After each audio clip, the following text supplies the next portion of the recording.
So welcome to the latest installment of the Fred Malek Lecture Series. I am Doug Holtz-Aiken, President of the American Action Forum. For those who are not familiar with AAF, we pride ourselves on policy ideas, but those ideas are even better if they become embedded in legislation, and even better yet if they become law and improve the governance of this land. And we are dedicated to the process of taking good ideas and putting them into action.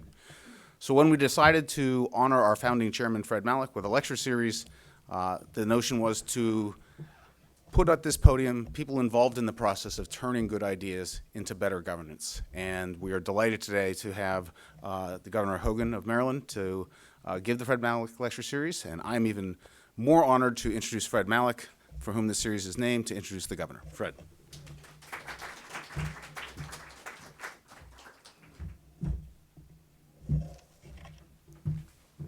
I swear this is not old age. I'm recovering from hip surgery. Thank you for being here. It's great to see you here.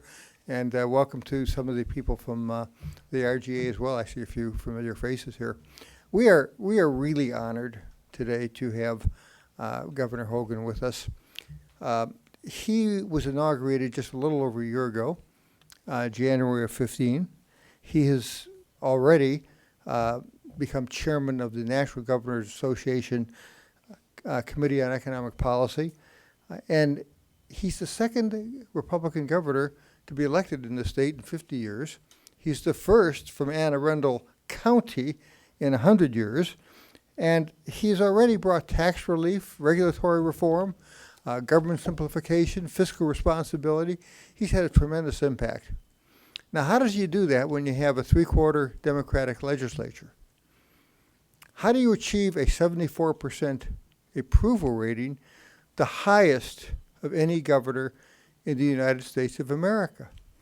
That means he's got 72% of independents, even 65% of Democrats, and 63% amongst African Americans. 74%, the highest in America. Of course, this is Mississippi, which is, oh, wait a minute, it's Maryland, where what, 2/3 of the voters are registered as Democrats.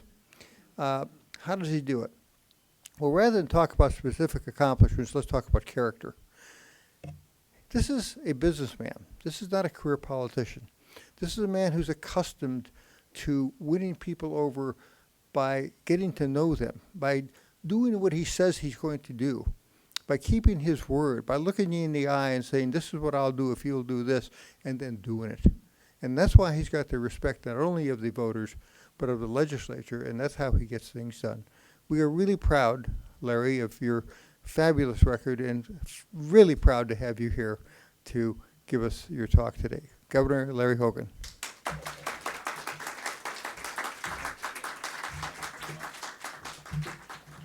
Well, thank you all very, very much. Let's give Fred one more big round of applause. Yeah, thank you so much. That was a great introduction. I think I'm going to take Fred Malek everywhere I go so he can do the introductions for me, because that sounded pretty good. It's great to be here. I thank you all for taking the time to join us.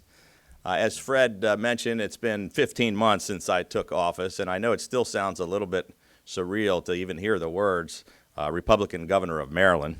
As Fred mentioned, I'm only the second one in 50 years, and certainly nobody expected us to win that race and become the governor of Maryland. I was just a small businessman, never held elective office, and I became frustrated with what was going on in our state and decided to try to do something about it. And I can tell you, when I announced my candidacy, most people thought I was kidding, that there was no chance of a Republican being elected. But somehow, we managed to pull it off in the 2014 elections. We were called the biggest surprise upset victory in the entire country. In that campaign, we were outspent by 5-1, by more than $20 million in a state that is more than 2-1 Democrat to Republican. And just before Election Day, the famed political prognosticator, Nate Silver, who in the previous election cycle had, I think, accurately predicted every single electoral vote in the country. He was somewhat of a guru, and we ruined his entire career because a couple weeks before the election, he said there was a 97% chance of us losing the election between 18 and 24 points. And instead of listening to that, we continued to fight hard, and we ended up winning 20 out of 23 counties in Maryland by 35 percentage points, which was a pretty big surprise to most people. And we've been continuing to try to surprise people since was sworn in last January. We're practicing fiscal restraint. We're putting people back to work. We're finding ways to get things done, even in deep blue Maryland, as Fred pointed out. It's a pretty democratic state. It's the bluest state in the entire country. Amazingly, nearly three-quarters, or actually nearly three-quarters of all Marylanders approve of the job that we're doing. So we haven't screwed up too badly yet. We've been able to bring about real change to a state that desperately needed it. And to truly understand just how far we've come in a short period of time, you know, Maryland, you have to understand where we started from and how bad things were in our state after 8 years of Martin O'Malley as governor. Before I took office, an overwhelming majority of Marylanders thought that our state was way off track and heading in the wrong direction. We had suffered 40 consecutive tax hikes that took an additional $10 billion out of the pockets of struggling Maryland families and small businesses. And as a result, businesses, jobs, and taxpayers were fleeing our state in record numbers. Our state economy had dropped to 49th out of 50 states. There was a Gallup poll that said nearly half of all Marylanders wanted to leave the state. People were frustrated. There was a real disconnect between Annapolis, our state capital, and the rest of Maryland. And there was a feeling that our elected leaders in Maryland were not only not solving the serious problems that faced us, but they were actually causing the problems and making things worse. So even in an overwhelmingly democratic state, there comes a time when people say enough is enough, and they were finally ready to try something different. So when we took office, we hit the ground running, and in 15 months, we've made tremendous progress in trying to turn our state around. The primary focus of our administration is economic development, trying to grow our private sector economy and put more people back to work. And it's what we promised to do, create more jobs for our citizen, and that's exactly what we have done. On day one, we took immediate action on our priorities to get the state back on track. When I was being sworn in, on Inauguration Day, the same time I was being sworn in, we were having all the state highway signs changed across our state to say, "Welcome to Maryland, we're open for business." I think they used to say, "What's in your wallet?" when you came up to them. I'm not sure. But just moments after I was sworn in, I went up to my office for the very first time, and I killed over 100 job-killing regulations that the previous governor tried to push through in the closing moments of his administration. We put together new leadership all throughout state government, and we attracted successful business people who know how to run things more efficiently and more effectively, more cost-effectively. We got people with real-world experience are actually running our state agencies. A couple of weeks ago, we reached the end of our second hard-fought legislative session, and while there are still a number of folks in our legislature who are fighting to maintain the status quo, and they desperately want us to return to or continue with the same failed policies that got us into the mess in the first place, we're still finding ways to get things done on behalf of the people of Maryland. For the second year in a row, we ended the session with no new tax increases, which is something almost unheard of in Maryland history. Last year, we promised that we were going to repeal the rain tax.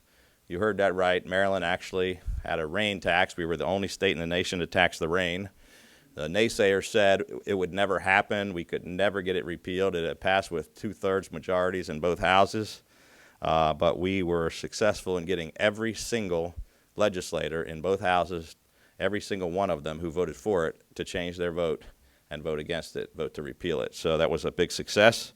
And then when the legislature failed to go along with all of the meaningful tax reform proposals that we had pushed, we just found areas where we could do it ourselves without the legislature. So last year we cut tolls at every single facility in our state by $270 million, putting that money back into the pockets of taxpayers. It was the first time tolls had been cut in over 50 years, and we could do that without the legislature. We then eliminated more than 100 fees all across state government, saving Maryland businesses and taxpayers another $51 million. And after a Supreme Court decision that sided with us, that we were able to send $200 million in tax refund checks on income taxes to people all across the state. It was the largest tax refund in the history of our state. So in total, our administration has already taken more than $600 million out of the pockets of the government and put it back into the pockets of small businesses and Maryland taxpayers. When I was sworn in last January, the state's finances were in terrible shape, complete mess that we inherited. We had a $5.1 billion structural deficit, including a $2.1 billion deficit in 2015 and 2016. But in just 1 year, we eliminated 90% of the structural deficit that we inherited. And our 2017 budget, which just passed a couple of weeks ago, was supported in both houses, on both sides of the aisle, with very little disagreement and almost no debate. And we didn't really even need the entire legislative session to get it done. Typically, it goes down to the 11th hour. Instead, we actually adopted a budget nearly unanimously 2 weeks early, something that I'm not sure has ever happened in the state of Maryland. And it delivers record investments for the second year in a row in education, an investment of $6.3 billion. It raises the balance in the rainy day fund to over $1 billion and delivers a $400 million cash balance. Over the last 8 years, Maryland had lost 8,600 businesses and more than 100,000 jobs. But now, Maryland is open for business. Businesses are returning to and expanding in our state once again. Last year was the best year for Maryland business in 8 years. We had the best job growth in 8 years. We've added 63,200 new jobs, and we went from last place in the Mid-Atlantic region to first place in the Mid-Atlantic region in job creation. And just last month, for the month of March, we moved to #1 in the nation. Not only did we have the fastest rate of job growth, but our little state of Maryland, with 6 million people, actually created more jobs than any state in the entire country, 19,200 jobs. The previous administration had siphoned $1 billion out of the Transportation Trust Fund. And as a result, we had crumbling roads and bridges and the worst traffic in the nation. So we decided to finally try to do something about that. We invested an unprecedented $2 billion in transportation infrastructure. We're fixing every single structurally deficient bridge in the entire state. We had inherited 65 of them. And we're finally moving forward on every single top priority road project, highway project, in every single one of our counties and all of our jurisdictions across the state, every single one of them, 84 of the highest highway road projects, the top priorities in every single county. And we've been able to accomplish all these things in a state that is only 26% Republican, and with a state legislature where more than 2/3 of both houses are controlled by very liberal Democrats. And we've been pragmatic. We've reached across the aisle and tried to come up with common sense, bipartisan solutions to the serious problems that we're facing in our state. And we've gotten things done even in the face of a couple of unexpected challenges. A year ago yesterday, I had been governor for 90 days, and our largest and most important city was in flames. It was the worst violence in our state and in the city of Baltimore in 47 years. The city was overwhelmed. 400 businesses were destroyed and burned and looted, and over 170 police officers and firefighters were injured in just the first few hours. And we acted decisively and swiftly. I declared a state of emergency. We moved our entire operations to the city of Baltimore immediately. We brought with us 4,000 members of the National Guard and 1,000 police officers from our state police and other allied police forces from around the state and the region. And within hours, we were able to restore calm and keep the peace and bring back law and order. And our state and our team got credit for decisive leadership and for the strong, rapid, and effective response. And now we're teaching others all around the country how to handle a crisis situation like that. And then 60 days later, after the riots, I was faced with a more personal challenge. I went from being focused on how to turn our state economy around and how to put people back to work to hearing doctors that I'd just met for the very first time tell me that I had a very advanced and very aggressive cancer that had spread throughout my body. I had, they told me, B-cell non-Hodgkin's lymphoma. And then over the course of the next 6 months, following that diagnosis, in addition to my day job and all the important things we were working on, I had to endure aggressive 24-hour-a-day chemotherapy, several surgeries, spinal taps, drug therapies, and immunotherapy, and countless other procedures. But thanks to an incredible team of doctors and nurses and a lot of prayers from people around our state and around the country, I'm now 100% cancer-free and in complete remission. Usually that one gets a clap, but you guys are, everybody's quiet today. In spite of all the challenges that we're facing, we are getting things done. And we're turning our state around and changing Maryland for the better. And after all the progress we've made, now more than 2/3 of all Marylanders believe that our state is heading in the right direction. This is an amazing turnaround, one that our team is incredibly proud of, and we're just getting started. Today, Maryland is more business-friendly and more competitive with other states than we were a year ago. And we will keep fighting for jobs, tax relief, and fiscal restraint, because these are issues that rise above party politics. And I believe that that's what people want. They want real, bipartisan, common sense solutions. And in Maryland, that is exactly what we're delivering. And just think, if we can accomplish it in the bluest state in the country while dealing with riots and battling cancer, just imagine what we're going to get done in the years to come. And look, if we can accomplish these things in Maryland, then there's no place in America where our fiscally responsible, lower tax, pro-business, pro-jobs economic principles cannot succeed. So thank you so much for inviting me here today. I want to save a lot of time to be able to answer your questions. So thanks again for coming, and I look forward to answering questions.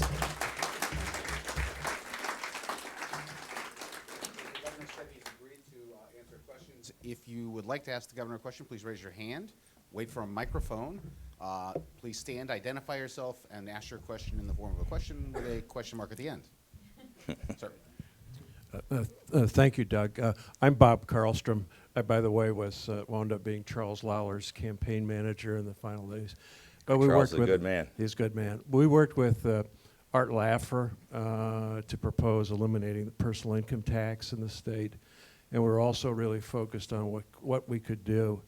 And so glad you got elected. What we could do to reduce the number of government agencies and the size of that bureaucracy, because it's really incredibly large. Yeah.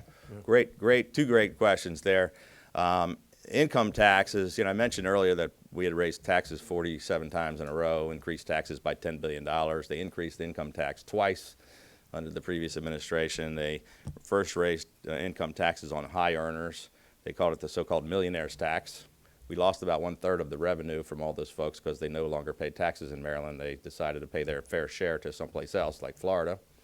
And then it worked so effectively, I'm being sarcastic, that they came back and passed what we labeled a 100,000 heirs tax, where they actually increased taxes on any couple making over $150,000, which means if a teacher married a firefighter, they were now considered rich according to the Maryland legislature, and they were going to stick it to them. We came very close in the legislative session that just ended a few weeks ago for meaningful, across-the-board income tax cuts from one end of the spectrum to the other. And it passed the Senate. 2/3, liberal Democrats. It passed the Senate. We came very close to getting it passed in the House, and it just fell apart at the last moment. But tax reform is something we're going to keep focused on. We'd love to continue to reduce taxes. There's no question that's helping our economy grow. We reduced taxes by $600 million last year. Revenues went up $150 million, by the way. because our economy was growing and more businesses hired more people and expanded. The companies paid more taxes. We have 63,000 new people paying income taxes because they have jobs. So we're going to keep working on it. What was the other one you mentioned? Just Oh, there's some size of the bureaucracy. Yeah, we've already, as I said, reduced our structural deficit was $5.1 billion. We got it down 90% by shrinking the government, by slowing the rate of growth in certain things, and we're about to now get focused on overview of the entire bureaucracy in state government and see where we can do consolidations and streamlining, and we're going to try to provide better services to the taxpayers for less money, and that's what we're going to be focused on. Thank you. If I could take the chance, I just want to follow up on that. You talked about a strategy that I've heard many people talk about, which is we're going to cut taxes, we're going to spend money where it's important to spend it, infrastructure, education, but we're going to get the budget in balance. Right. Few people succeed because something had to go away. What were the things you identified to stop doing, and how did you sell the legislature on cutting them? Well, you know, it really was just looking at every single department, small incremental changes in those departments. We didn't come in with an axe and start lopping off entire important programs or services. We, in fact, in our first year, didn't eliminate a single agency or department or service and didn't lay off a single state employee. But we were able to shrink across the board 2% in every single agency and then find some additional savings in a number of key places. And we were benefited by our growing economy, so we had more revenue coming in. But it's not easy to do, you know, we're off to a really good start. Very quiet audience, no questions. We got a lot of time to fill before we get the Chick-fil-A. I'm Alexis. I write for Alexis Levinson. I write for National Review. I'm curious what you think. You obviously had a pretty startling win, as you said, in 2014 for a lot of political people. Do you think Republicans have a shot to make any gains in Maryland politics this cycle? And if so, where do you see them, and how much would you be involved in those? Well, so it's the presidential election cycle is much different than the off-year cycle, and of course, we don't have any legislative seats up now, but we have a really great Senate candidate that just won the primary in Maryland, and while it's difficult, we're going to do everything we can to see if we can't help her and make some inroads. But we're hoping in the next election, when we have the legislative races, that we will make an impact because, you know, Fred mentioned we have a 74% approval rating, 74% approve, 18% disapprove, 96% of Republicans, 82% of independents, and 65% of Democrats approve of the job we're doing, and yet the legislature is not going along with all of our tax relief. We had a jobs initiative bill that would have brought thousands of jobs to Baltimore City and to Western Maryland, Eastern Shore, places where we have twice the unemployment, and they didn't pass these things. So I got a feeling that they're either going to have to change their opinions and start voting with us, or we're going to change some members of the legislature, and Maryland does have the opportunity to grow. Our party is growing, actually. Right now, the fastest growing demographic in our state is independents, followed by Republicans, with Democrats coming in third place. In a state that's so overwhelmingly Democratic, it's pretty good numbers, but it takes a long time to catch up from where we are. The good news is we've been able to reach independents and Democrats and convince them on the economic issues. If you stay focused on the economy and jobs and things that everyone cares about, that's why we're finding agreement and being successful in getting things done. Yes, sir. Governor,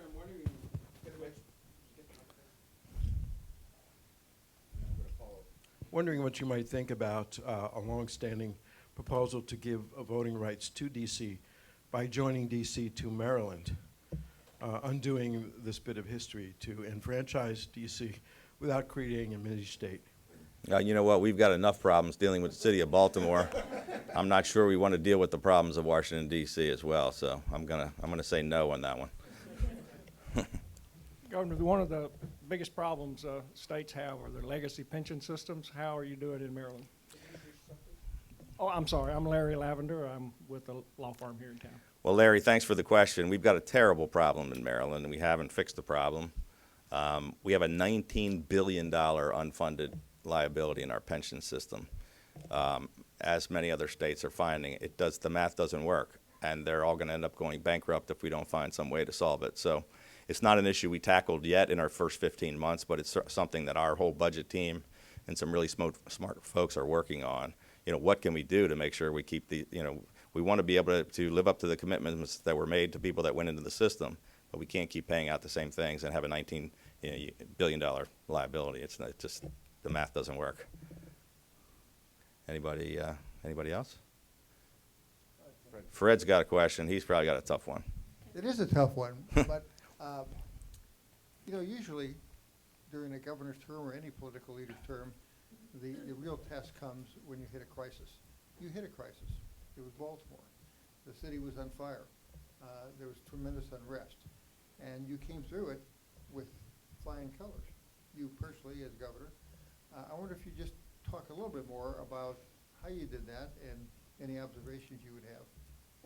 Well, thank you for saying that, and I appreciate it. I think it wasn't just me. I mean, we had an incredible team. Our Adjutant General that head up the National Guard, Linda Singh, is tremendous, and our state police is terrific, our whole security team. But we tried to stay on top of it and be as proactive and decisive and move as quickly as we possibly could. So this situation in Baltimore on Saturday, before the riot started on Monday, but on Saturday we had a little unrest at an Orioles game. There were a couple cars flipped over and a couple people in the streets. It was a little scary, but not quite a riot. I called up our emergency management agency and put them in full operation.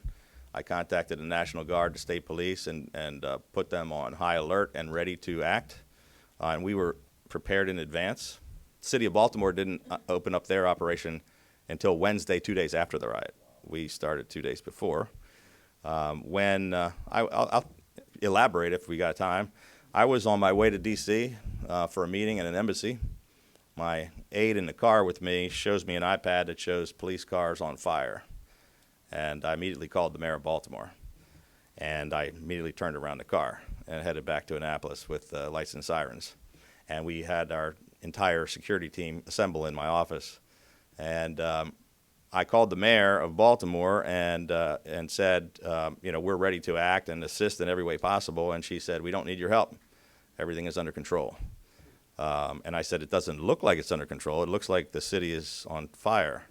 And so we promised to stay in touch, and we went back, and we finally, about 3 hours later, I told the mayor to continue to stay in touch with us. We couldn't find her for a while. We finally reached her. And I said, I have 2 executive orders in front of me. One of them says, at the request of the mayor of Baltimore, I'm declaring a state of emergency and sending in the National Guard. The other one says, as governor of Maryland, I'm declaring an emergency and sending in the National Guard. And I think it's better for you and better for me if we go with the first one. But either way, we're taking over. And she said, I need more time. This is after the city had been burning for 3 hours, 400 businesses destroyed, and 170 people injured. I said, there's no more time. We're going to act. And we did. We sent in the troops. We stopped the violence. We stopped the burning. We allowed the protesters all the room they needed to peacefully protest for an entire week as the entire world watched on CNN. But we never had another thing burn. Not another person was hurt. Not another store was looted. There wasn't a single injury, not a gunshot, not anything. So we brought peace, and it was acting decisively and swiftly and strongly. The overwhelming presence had a chilling effect on the rioters, and they all went scurrying home and didn't want to cause any more violence because we had an overwhelming display of force. But we didn't use it. We also exercised restraint and allowed people to peacefully protest. Interesting you say the crisis came up pretty early, 90 days after I was governor.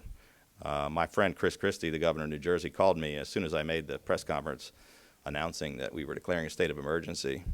It was national news, and he was watching, and he called my cell phone as I'm still on the stage, and I'm walking off, and he said, my defining moment came 3 years after I was governor with the hurricanes, and yours is coming 3 months after you're governor with these riots. And he said, I would suggest that you stay on top of this and let people know that you're concerned, that you're involved, that give people reassurances that they're going to be okay. And he said, I think tomorrow morning you ought to get up to Baltimore City yourself. And I said, Chris, I'm on the way to Baltimore right now. I'm not waiting until the morning. And we moved our entire operation, I spent the week walking the streets of Baltimore. I went up there while the buildings were still in flames. The next morning, I was at North Avenue, where people remember watching that CVS at the corner that was on television for a week nonstop. I hugged people who were crying and digging out the mess from their burned out stores and homes and that had been looted. And then I moved over to Freddie Gray's neighborhood in Sandtown and talked to his family and his friends and walked the streets from one end of the city to the other. Got community involvement and faith-based leaders involved and local leaders. And then I spent the week thanking guardsmen and police officers and firefighters for their brave efforts. And, it turned out pretty well. But how do you learn that? It was just instinct. I just said, we have to move fast. It just came from the heart and from instinct. I didn't really you don't plan for something like that. A lot of the things we're working on, we've planned for a long time. We're going to turn the government around. You don't plan for something like this. You just have to act. And how did the mayor express her gratitude? She hasn't expressed her gratitude, actually. You know what? I cut the story off short there. I called her, said we needed to move now, and she said, I need more time. And I said, there's no more time. And she said, can I have 15 minutes? And I said, okay, we'll give you 15 minutes, and then we're going to act. She called me back. She said, since you are holding a gun to my head and since you're going to do it anyway, I guess I'll ask you to come in. That was and then we came in, saved the city, and never got a thank you. All she did was criticize us from that day until this day, and said we'd have done nothing to help Baltimore City. It's very unfortunate. We're going to have a new mayor, though. Her career is now over. She's still a lame duck, got a few months to serve out her term, but her career in Baltimore is done. If I might Yes. make an observation before we move on, I think the approach you took is characteristic of a business leader, not a politician. A politician would sit back, make the calculus of what's political, what can I afford to do and not offend so-and-so. You made it based on principle and morality, and it also shows hands-on leadership. That's what leadership is. Thank you. Well, thank you, Fred. Yeah, I think there was a lot of political stuff going on at the city level. They were talking to the White House. They were talking to the DNC. They were getting political advice on how to handle the situation. I couldn't care less about any of that. I just wanted to act and get things done and save the city. I didn't care politically how it looked. I got a call from the president on the way to the burning city, who cautioned me to exercise restraint. That was the only contact we had with them. Morning, Governor. I'm Nick Johns with the International Franchise Association, and while you have done a lot to, progress the state of business in Maryland, I was wondering if you had any initiatives in, the remainder of your term that you think will help stimulate investment in small businesses, franchise or otherwise. Well, I'm a lifelong small business guy myself. Have spent 30 years growing a couple of small businesses. It's been a primary focus of ours. I mean, small businesses, not necessarily just franchises, but franchises are, a lot of small business owners do buy franchises and operate them. They're the backbone of our economy. It's where 80% of the jobs come from. And every single day, every decision I make is based on, will this action make it easier for small businesses and for Marylanders to do business and to earn a living, or will it hurt that? And that's how we look at everything. And small business is our primary focus. We've been growing businesses in Maryland, best year in 8 years. And that's where a lot of these new jobs are coming from. So, I'm speaking with some retailers later today, and I was with some franchisors last night, and we're going to continue to work hard to try to make sure that they're successful and continue to grow. We run out of questions, or anybody got a good one left? So, a brief testimonial to the power of this governor. Kathy is my next-door neighbor from Pittsburgh, Pennsylvania, growing up. I haven't seen her in 30 years. You have reunited us. Thank you. Well, thank you. Thank you very much. I'm an artist and a scientist as well. Wow. Not an economist, although I'm very, very interested in what you've been doing economically. And I actually tried to find out information about some of your bills that were going to stimulate jobs in Baltimore City. I live in Anne Arundel County, but work in the city, so I watched all the riots from my window at work. And I wondered what was in that bill. I was having a hard time finding out much information, and if you have specific things Sure. that would help the city where it's so desperately needed. Help the city of Baltimore? Yeah. Well, so two things. One, on the jobs, we put a manufacturing jobs initiative bill in that would waive all state taxes on businesses for 10 years. That would go into areas where we had high unemployment if they created a certain number of jobs. And the specific areas were Baltimore City, the Lower Eastern Shore, and Western Maryland, where we have unemployment that's higher than the rest of our state. We're doing great. We're growing jobs. We're better than most other places in the country as our percentage. But there are a couple places that we're struggling, like those three areas. And it's a Democratic idea. This was not a partisan Republican idea. I mean, Governor Cuomo did this in New York very successfully. We copied some of the ideas from him. We had our people in both houses of the legislature from Baltimore City talk about how incredible and wonderful it was, and they didn't pass it. And the word we got was we were having too many successes, and they couldn't give us everything that we were trying to get done. So they didn't care about the thousands of jobs we could have created. They just wanted to win a political victory. But we're going to continue to fight for things like that. In Baltimore City, we've done a ton since I just talked about the week I spent walking the streets, but that was just the beginning. We had to begin the rebirth of Baltimore, and there are problems that have been brewing there for 50 or 100 years that we're not going to solve overnight. But we've invested records amounts of money into education in the state, but also particularly in Baltimore City.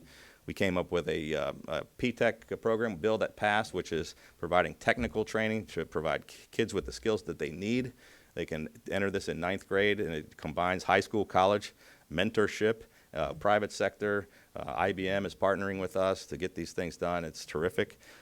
We are investing a record amount for blight elimination in the city because it's just a cancer on the city that ruins, if you go through Baltimore City, there's 17,000 vacant row homes that are dilapidated. They've been sitting there in some cases for 20 or 30 years.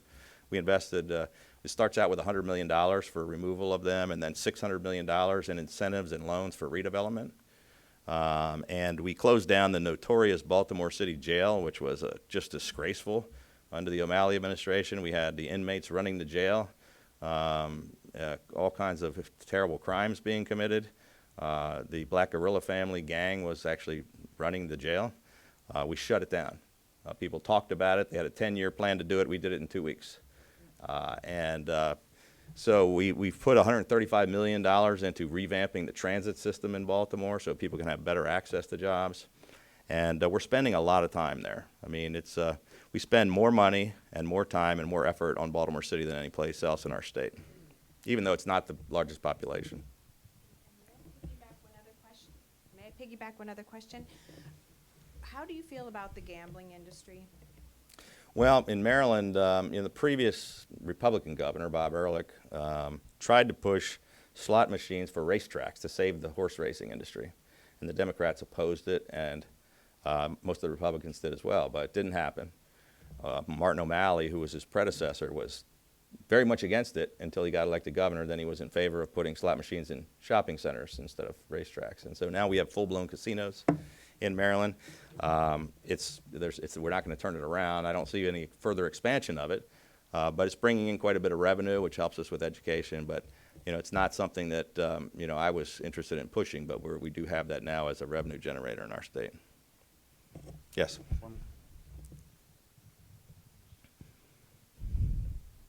Hi, Gilliam Ferguson with Opportunity Lives.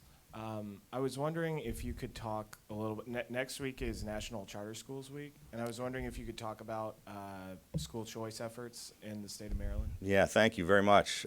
Several different things that we've had some success with. First of all, I believe that every single child in Maryland and every child in America deserves access to a world-class education regardless of what neighborhood they happen to grow up in or what the circumstances are. And I'm a big supporter of charter schools, and we pushed charter school legislation in our first term. We didn't get all of the things done that we wanted to do, but we did make some improvements in charter schools. We're trying to expand them as much as possible. We have some fantastic charter schools that are giving kids an unbelievable opportunity that they didn't have.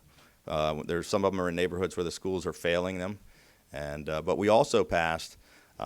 We pushed for access to, we pushed for a program where we were trying to get more access to kids that could leave there and actually go to private schools if they wanted to, or other schools. So we passed that through the legislature this time, where there's scholarships available to kids that want to leave their neighborhood schools and have an opportunity someplace else. So charter schools and other access to schools are something that we're focused on. We've got great schools in Maryland, but we've got some underperforming ones, and unfortunately the gap between our best and our worst is still pretty wide. We have some of the best schools in the country, but we've got some tough ones. And we have time for one more question. One more. Going once. This is going to be the hard one, I know. It's the last question. Thank you, Governor.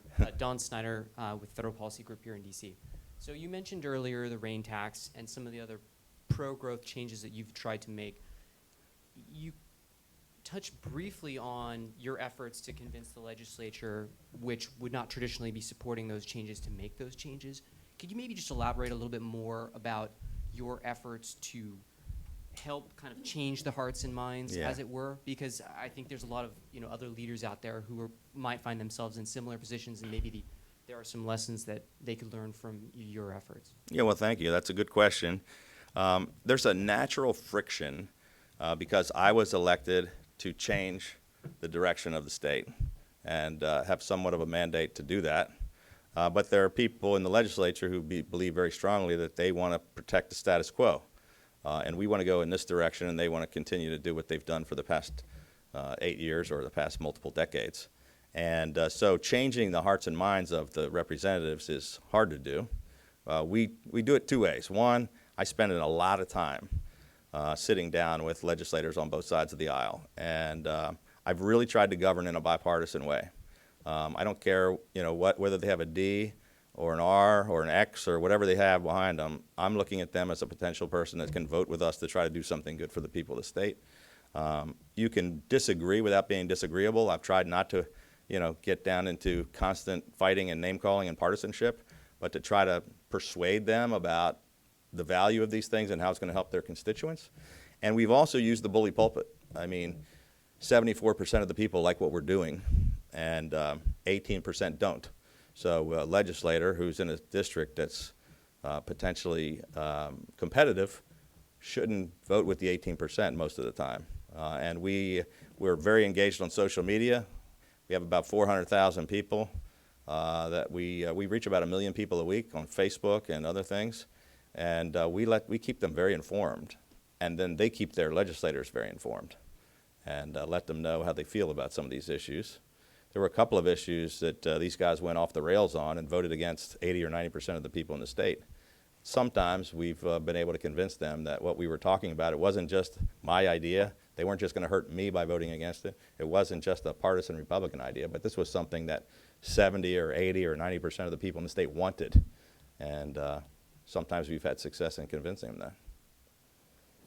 Well, Governor, All that right. was terrific. Please join me in thanking. Thank you Governor very Malek. much. Thank you.